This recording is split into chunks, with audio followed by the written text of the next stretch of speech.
55-56 సంవత్సరాలుగా రాయలసీమ ప్రజలందరికీ ఆర్టీటీ సంస్థ సుపరిచితమే. సో ఆ సంస్థ గ్రామీణ మౌలిక సదుపాయాలు కల్పించడం కానీ, గ్రామీణాభివృద్ధికి, పేదరిక నిర్మూలనకి, విద్యా వైద్యం రంగాల్లో ఆ సంస్థ చేస్తున్న సేవలన్నీ మనందరికీ తెలిసిన విషయం.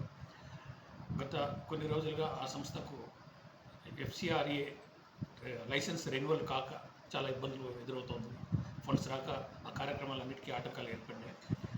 దాని మీద ప్రత్యేక శ్రద్ధను కనపరిచి మన యువ నాయకులు లోకేష్ గారు ఢిల్లీకి వెళ్ళి అమిత్ షా గారిని, నరేంద్ర మోడీ గారిని కలిసిన ప్రతిసారి సమస్యను చర్చించి సాల్వ్ అయ్యేదానికి కృషి చేసినారు. ఆయనకి రాయలసీమ ప్రజలందరి తరఫున కృతజ్ఞత తెలియజేసుకుంటున్నాం. అలాగే గతంలో యువగలం పాదయాత్రలో అనంతపురంలో ప్రవేశించినప్పుడు ఈ సమస్య ఆయన దృష్టికి తీసుకెళ్తే ఖచ్చితంగా వ్యక్తిగతంగా శ్రద్ధ పెట్టి దాన్ని లైసెన్స్ రెన్యువల్ అయ్యే విధంగా కృషి చేస్తానని చెప్పి ఆ రోజు మాట ఇచ్చారు. ఆ ఇచ్చిన మాటను ఇవాళ నిలబెట్టుకున్నారు. మాకందరికీ, రాయలసీమ ప్రజలందరికీ ఆ సంస్థ ఎటువంటి సేవలు అందిస్తుందో మనందరికీ తెలుసు. సో మా ప్రజలందరి తరఫున లోకేష్ బాబు గారికి, చంద్రబాబు నాయుడు గారికి, కూటమి ప్రభుత్వానికి ధన్యవాదాలు తెలియజేసుకుంటున్నాను.